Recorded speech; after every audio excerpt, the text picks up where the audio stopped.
His lungs were burning. Salt water mixed with oil coated his tongue as the cold darkness of the Pacific pressed against him from all sides. The corroded metal frame of the ballast tank creaked and groaned as he worked blindly by touch alone, his oxygen rapidly depleting with each strained breath. Petty Officer Thomas Larson had been under the USS Grayling for 47 minutes now, twice the safe dive time for emergency repairs, and the crushing depths were beginning to claim him. His hands trembled against the valve assembly as he forced the final turn of his wrench.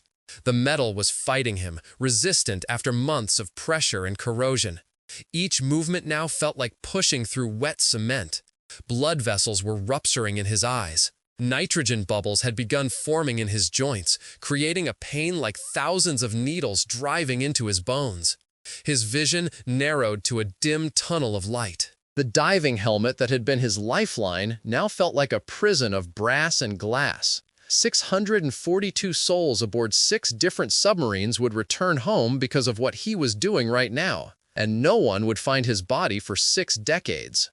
The taste of copper flooded his mouth as he made the final adjustment. Success and death arrived in the same moment. As his consciousness began to fade, his last thoughts weren't of himself but of the men above, men who would live because he chose not to.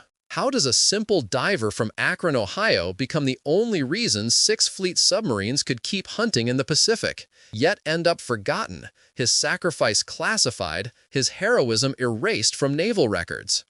How does someone give everything to save others, knowing he won't survive to see the surface again? The radio operator aboard the submarine tender USS Fulton heard the desperate transmission first. December 12, 1943. Pearl Harbor was still rebuilding after the Japanese attack, and the American submarine force was stretched dangerously thin across the vast Pacific theater. The transmission came from the USS Grayling, one of America's Gato-class fleet submarines, the backbone of the underwater offensive against Japanese shipping. Its ballast control system had catastrophically failed, leaving the submarine unable to properly dive or surface, a death sentence in waters patrolled by Japanese destroyers. 5 other submarines in the area were reporting identical mechanical failures. The Tambor, the Thresher, the Pompano, the Permit, the Trout, all critical boats needed for the Solomon Islands campaign, all crippled by the same mysterious flaw. An investigation would later reveal that defective castings from a Milwaukee factory had passed quality inspection despite hidden stress fractures. The ballast control valves, the very mechanism that allowed submarines to dive and surface, were failing catastrophically in the crushing pressure of the deep Pacific. "We need those boats operational within 72 hours, declared Admiral Charles Lockwood, commander of Pacific Submarine Forces, examining reports on his desk. The Japanese convoy patterns show they're moving ammunition and aircraft engines through those lanes. Without our subs, they'll resupply their forward bases unchallenged." The tender's chief engineer shook his head. "Impossible, sir. The valve assemblies can't be replaced without dry dock. That's 3 weeks minimum." The admiral slammed his fist on the table. "Unacceptable. Find a way." Among the repair divers on the USS Fulton, Thomas Larson stood silently at the back of the briefing room. At 34, he was older than most of the other divers, with deep creases around his eyes from years squinting against the Pacific sun. Before the war, he'd been an underwater welder working on hydroelectric dams in Pennsylvania. The Great Depression had taken his family's farm, but the water had given him a new life. His calloused hands told the story of a man who had spent more time submerged than many fish. A small photograph of his late wife Elizabeth was tucked inside his diving suit at all times. She died of pneumonia in '39, leaving him with nothing but memories and a gold band he still wore. Now he maintained the underwater hulls of America's fighting ships, finding in the silent depths a kind of peace the war-torn surface world couldn't offer.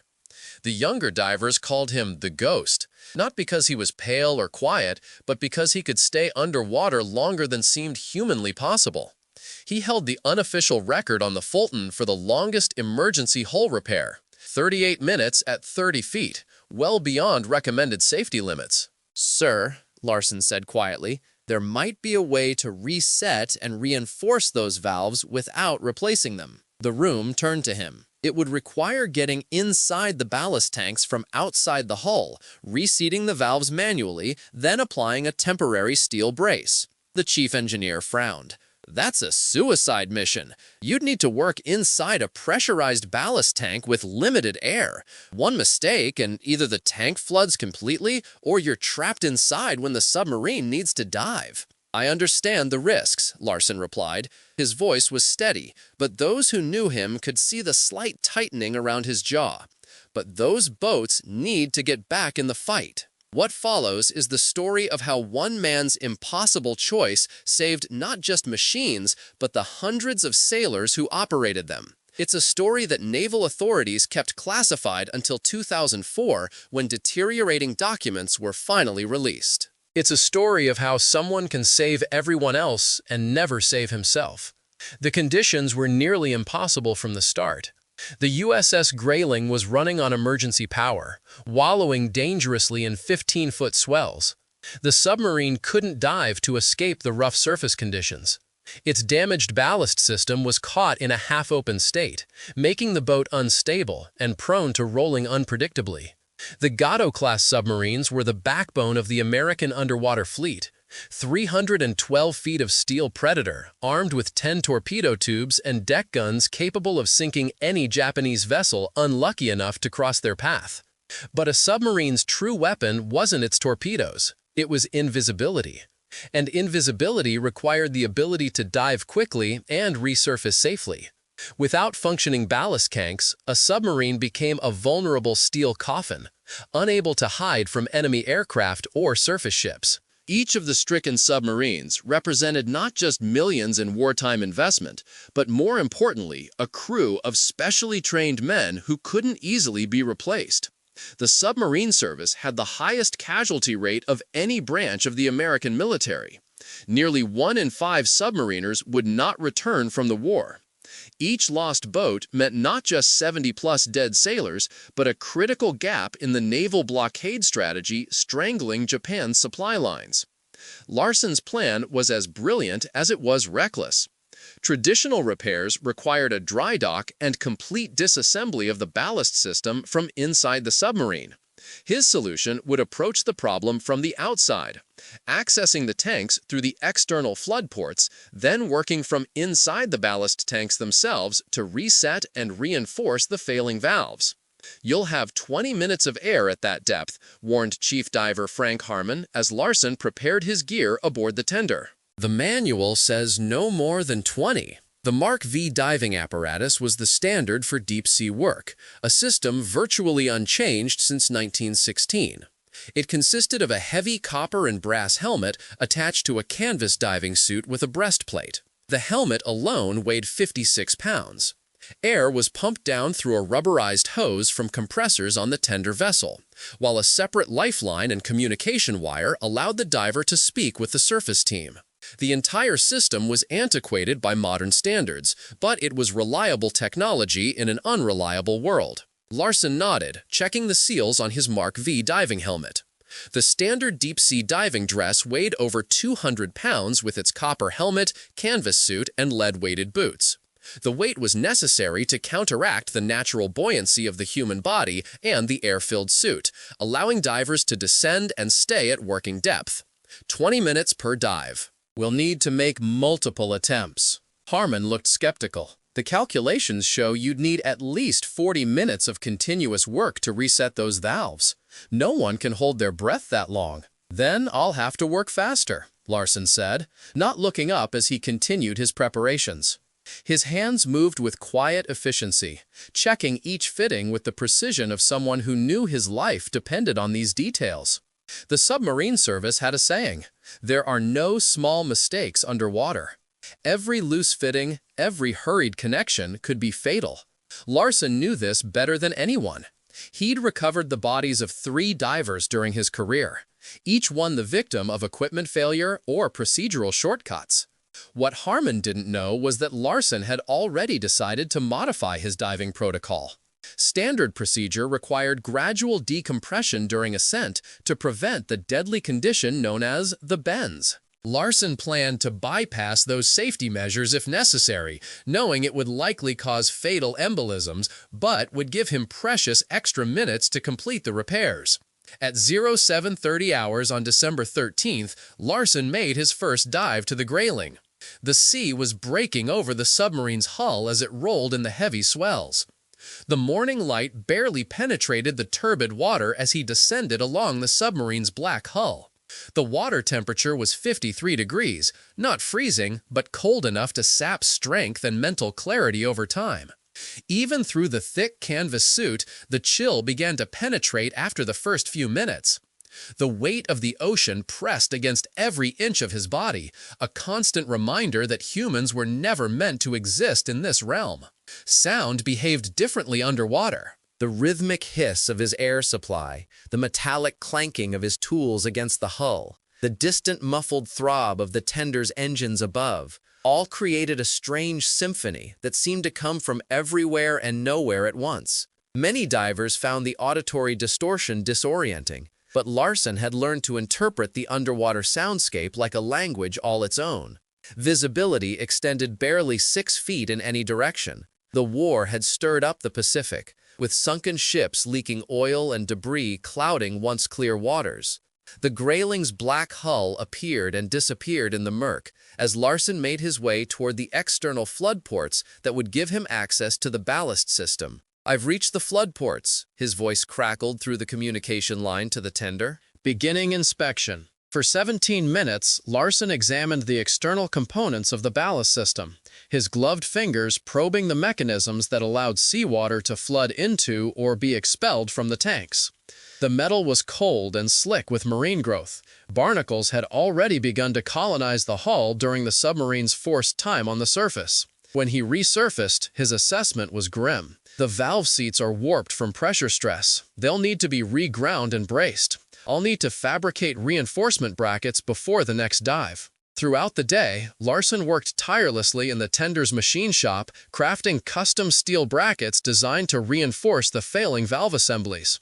His hands, still trembling slightly from the morning's dive, shaped the metal with meticulous care. Other divers and machinists volunteered to help, but Larson insisted on doing the precision work himself. "These need to be exact," he explained, holding a bracket up to the light. "The tolerance is less than 1/16 of an inch." By late afternoon, the brackets were complete. As the December sun began to set over the Pacific, Larson prepared for his second dive. This would be the critical one, actually entering the submarine's ballast tank to begin repairs. Commander Richard Westfield of the Grayling pulled Larson aside before he entered the water. "My men tell me what you're attempting is impossible," he said quietly. "They say no one can work long enough down there to fix this." Larson checked the seal on his diving gloves before answering. "With respect, sir, impossible just means no one's done it yet." The commander nodded slowly. "There are 67 men on my boat. Every one of them has family waiting back home." "I understand, sir." What happened next would later be pieced together from diving logs, radio transmissions, and testimony from sailors who witnessed parts of the event. At 1845 hours, Larson descended to the Grayling's ballast tank access port. The fading daylight turned the water a murky blue-black as he disappeared beneath the waves. His diving tender tracked his progress through the communication line. "I'm at the external flood valve," Larson reported, beginning to open access port. For the next 12 minutes, he worked to open the specially designed access hatch that would allow him to enter the ballast tank itself. This was already pushing the safe limits of his dive time, but the real work hadn't even begun. "I'm inside the tank," he finally reported at the 18-minute mark. His voice sounded strained through the communication system. "There's about 2 feet of water in here." "I can see the damaged valve assembly." Chief Diver Harmon's voice came through Larson's helmet speakers. "You need to surface now, Tom. You've already exceeded safe dive time." "Negative. I've just started the actual repair. Give me 15 more minutes." "That's not protocol.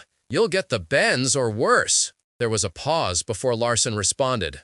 "These men need their boat." Continuing with repairs. For the next 30 minutes, Larson's labored breathing was the only sound coming through the communication line as he worked inside the cramped, partially flooded ballast tank. The space was never designed for human access. It was a metal chamber roughly 8 feet long, 3 feet wide, and 4 feet high, with structural ribbing further reducing the usable space. Water constantly sloshed around his legs as the submarine rolled in the swells.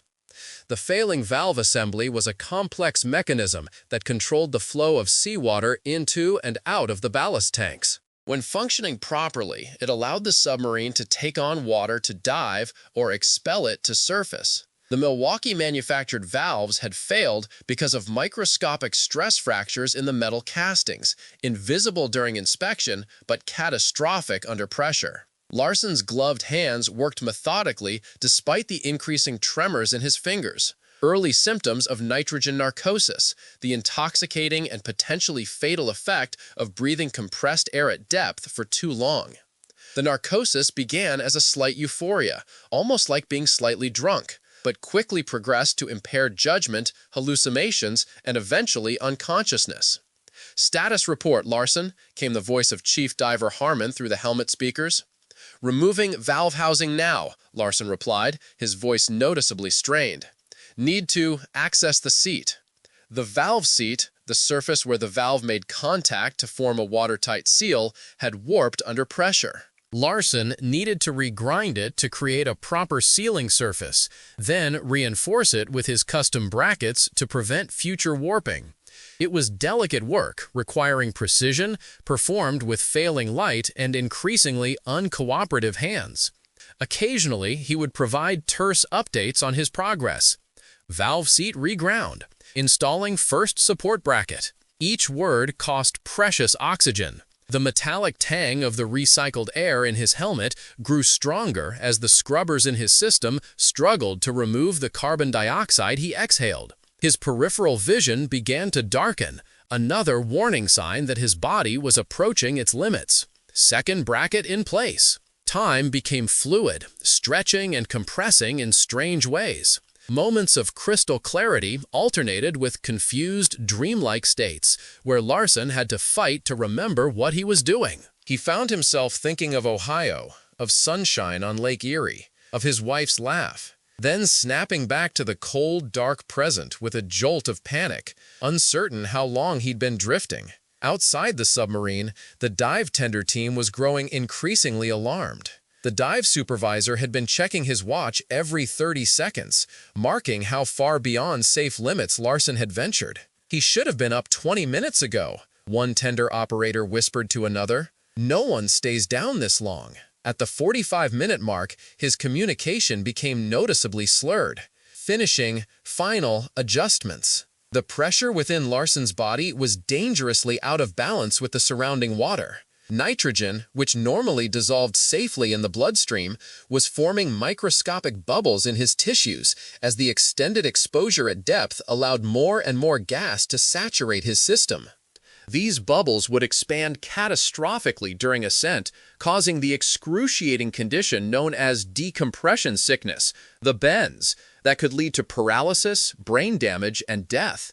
"Tom, you need to get out now," Harmon urged. "You're showing signs of nitrogen narcosis." In the control room of the USS Grayling, the submarine's damage control officer was monitoring the repairs from inside the vessel. Through the hull, he could occasionally hear the metallic sounds of Larson working, a rhythmic tapping that had now become irregular and faint, almost done.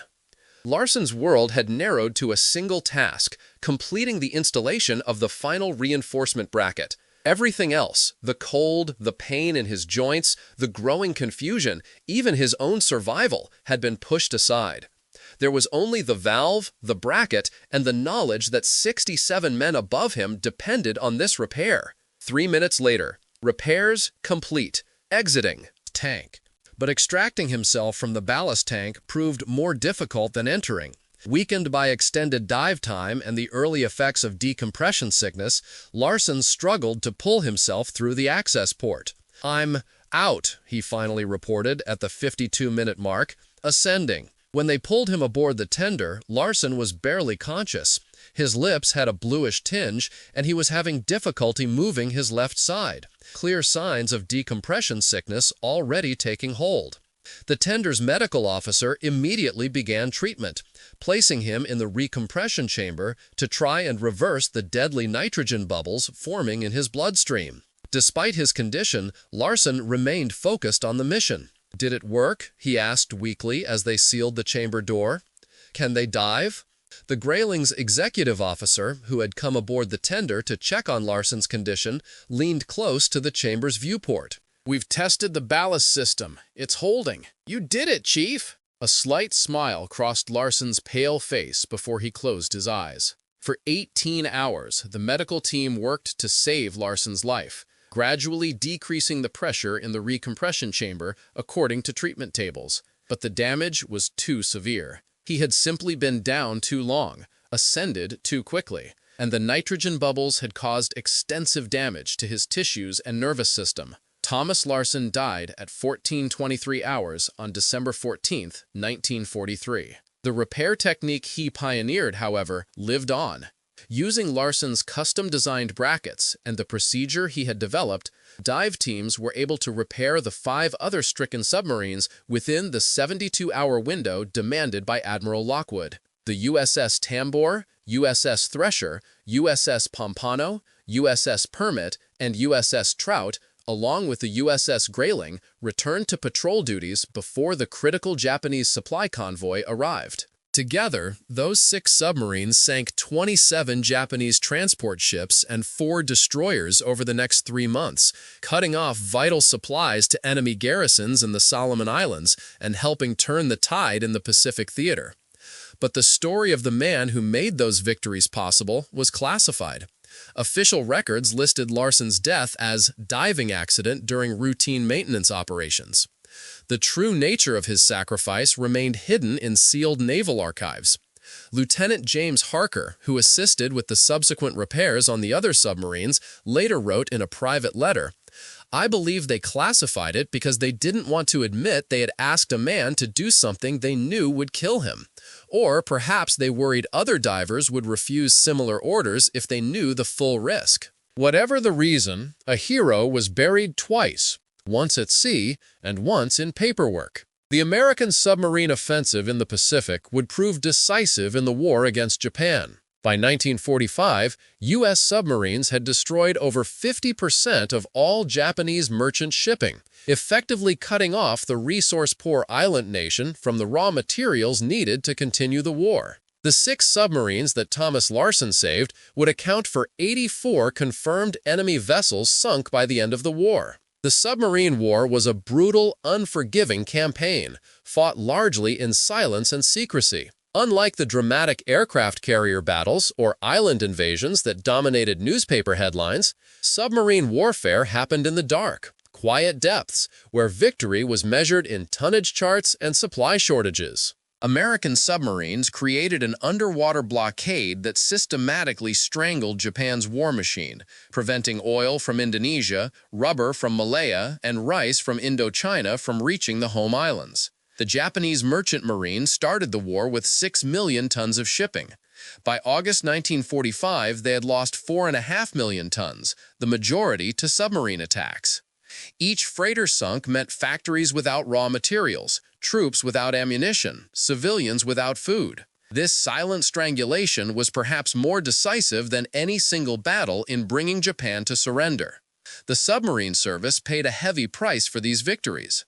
52 American submarines and over 3,000 submariners were lost during the war, a casualty rate approaching 22%, the highest of any U.S. military branch. Unlike surface ships where survivors might be rescued from lifeboats, a submarine lost at depth meant the instantaneous death of the entire crew. No witnesses, no rescue attempts, often no confirmed location, just an overdue report, and families left to wonder. On the USS Grayling, the crew never forgot the diver who saved their boat. They kept a small, unauthorized plaque in the control room that read simply, "Larsen's boat." When naval inspectors visited, the plaque would disappear, only to return once they had departed. The Grayling's commander, Richard Westfield, wrote in his personal journal, "The naval engineers told us our boat was finished, that we'd need 3 weeks in dry dock, minimum. One man proved them wrong and got us back in the fight. He knew when he went down that final time that he wouldn't be coming back up, at least not alive. That kind of courage deserves more than classified reports and official silence. For 6 decades, Larson's extraordinary sacrifice remained largely unknown outside of the aging submariners who had witnessed it. Then, in 2004, as part of a broader declassification of World War II naval records, the documents detailing the emergency repairs to the 6 submarines were finally released to the public. The Navy of 2004 was a different entity than the wartime fleet of 1943. Nuclear submarines had replaced the diesel-electric boats. Computer-controlled systems had replaced the manual valves Larson had died fixing. Modern diving equipment bore little resemblance to the cumbersome Mark V rig. But some things remained unchanged. The silent service still operated in the shadows, and the ocean remained an unforgiving master. The declassification came about largely through the efforts of the Silent Service Preservation Committee, a group of submarine veterans determined to ensure the underwater war was not forgotten as the greatest generation began to fade away. The committee had lobbied for years to have operational records declassified before the last witnesses were gone. Naval historian Robert Hammond discovered the files while researching submarine operations in the Pacific. What struck me immediately was the matter-of-fact way they documented what was clearly an extraordinary act of heroism, Hammond would later write. The report simply states that Petty Officer Larson exceeded recommended dive parameters to complete emergency repairs. It doesn't mention that he knowingly gave his life to save 6 submarines and their crews. Hammond's subsequent book, The Diver's Choice, brought Larson's story to public attention for the first time. The book detailed not just Larson's final dive, but the broader context of submarine repair operations during the war. The unsung maintenance crews who kept the fleet operational despite shortages, combat damage, and primitive facilities. These were the men who never appeared in recruitment posters or victory parades, but whose wrenches and welding torches were as vital as any weapon in the arsenal. To the revelation and the public interest it generated, the Navy posthumously awarded Larson the Navy Cross in 2006, with the citation acknowledging that he had willingly sacrificed his life to save his fellow sailors and contribute to the war effort. Thomas Larson's only surviving family member, a grandniece named Sarah Larson Miller, accepted the award on his behalf. "Our family always knew he died in a diving accident during the war," she told reporters, "but we never knew the full story until now. To think that one person could save so many lives through a single act of courage, it's humbling." Perhaps most poignant were the reactions from the surviving submarine veterans who had benefited from Larson's sacrifice. Robert Mitchum, who had served as a torpedoman aboard the USS Trout, was 92 when he learned the full story of how his submarine had been repaired. "All they told us was that dive teams from the tender had fixed our ballast valves," Mitchum recalled, his voice breaking. "No one said anything about a man dying to keep us in the fight. I've lived a long life because of him. Got to see my children grow up, welcomed 8 grandchildren and 6 great-grandchildren. And all this time, I never knew who to thank." The story of Thomas Larson reveals something profound about sacrifice and memory. In the chaos of war, individual acts of heroism often disappear into the broader narrative of victory or defeat. Sometimes, as in Larson's case, they are deliberately obscured by official secrecy. But the impact of those acts continue to ripple outward through time, affecting lives for generations to come. The 6 submarines that Larson saved carried over 600 men. Those men, who might otherwise have been stranded in hostile waters or forced to abandon their vessels, went on to live full lives after the war. They became fathers, grandfathers, teachers, builders, inventors.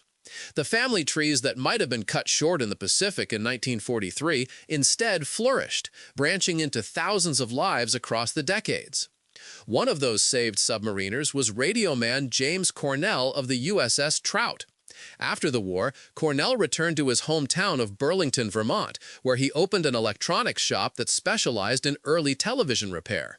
In 1953, he hired a young engineering student named William Hartley for part-time work. Under Cornell's mentorship, Hartley developed a passion for broadcast technology, eventually joining RCA, where he contributed to color television development.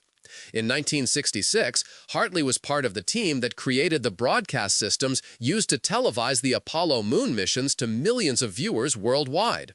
Another saved submariner, torpedo man Robert Caston from the USS Permit, used his GI Bill benefits to attend medical school after the war. As a rural doctor in western Nebraska for over 40 years, Dr. Caston delivered more than 2,000 babies and saved countless lives in a county that previously had no resident physician.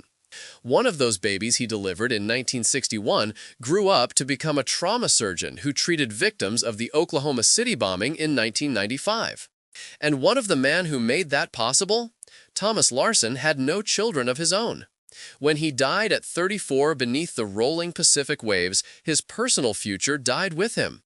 All the potential years, all the experiences he might have had, were traded in that moment for the futures of strangers he would never meet.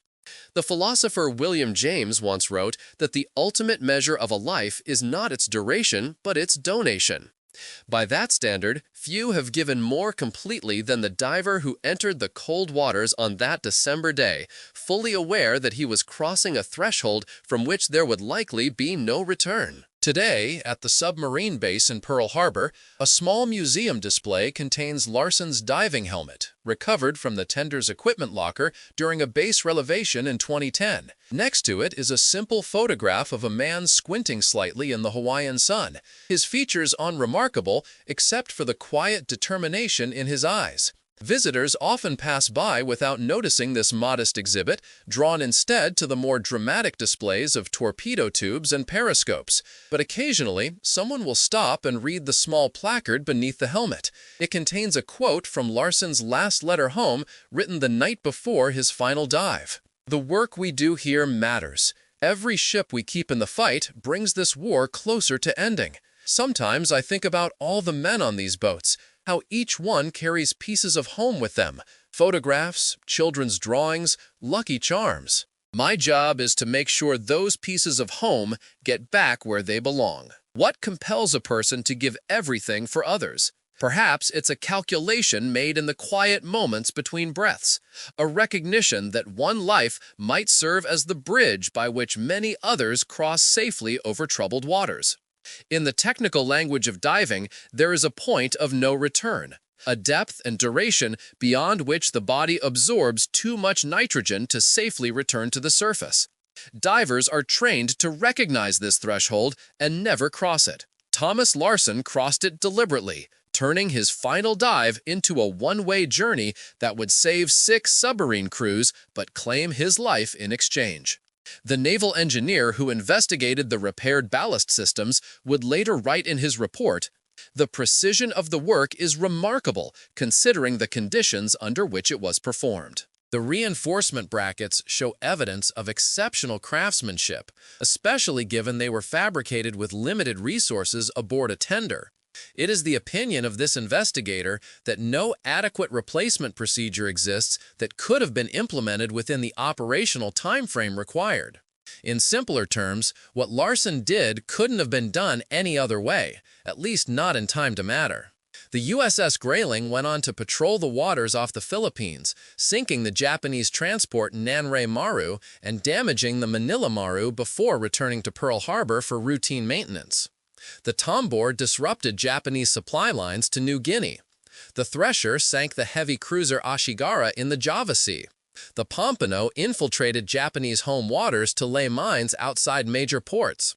The Permit and Trout continued their patrols throughout the Western Pacific, hunting enemy shipping and gathering intelligence. 6 submarines, 27 transport ships, and 4 destroyers sunk in the 3 months following Larson's repairs. Thousands of tons of enemy war material prevented from reaching the front lines.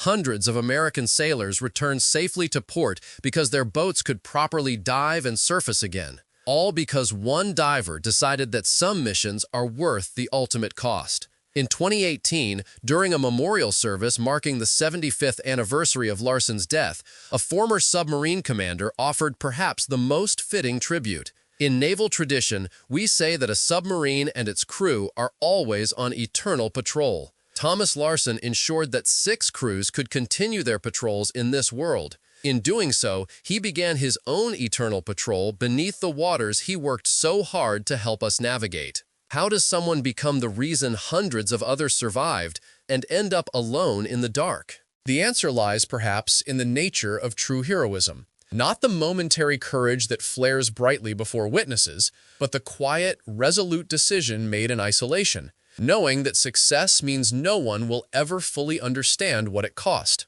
As the Pacific waters closed over Thomas Larsen for the final time on that December afternoon in 1943, 6 submarine crews continued their war patrols, unaware that their futures had been purchased at such a price. They would go on to fight, to survive, to return home. And in those unwritten decades of life that followed, in all the birthdays and anniversaries and quiet Sunday afternoons they would experience, the echo of one man's choice continued to ripple outward, like a wave that never quite reaches shore. If you've stayed with this story until now, perhaps you understand why remembering matters. In a world that often celebrates the loud and the visible, there is profound power in acknowledging the quiet sacrifices made in darkness. Thomas Larsen's story reminds us that heroism isn't always about living gloriously, but sometimes about ensuring that others can simply live. Continue exploring the quiet contradictions that define humanity's darkest hours. And if this story stayed with you, leave your mark below so others can find it too.